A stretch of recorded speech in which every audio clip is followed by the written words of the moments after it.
Welcome to our tutorial on how to unfollow an account on Facebook on your PC.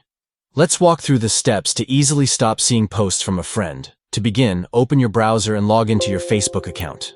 Once you're logged in, navigate to the Newsfeed page where you can see posts from your friends. Scroll through the Newsfeed until you find a post that your friend has made.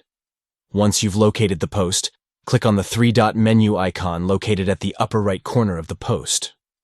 A drop-down menu will appear with various options. From the menu, select the Unfollow option. This action will ensure that you no longer see posts from that friend in your newsfeed. By unfollowing an account on Facebook, you can control the content you see on your feed and customize your social media experience to suit your preferences. Unfollowing specific accounts can help you curate your newsfeed and focus on content that is most relevant and engaging to you. By following these simple steps, you can easily unfollow an account on Facebook on your PC, allowing you to tailor your feed to showcase content that matters to you. Thank you for watching, and we hope this tutorial has been helpful in learning how to unfollow an account on Facebook on your PC.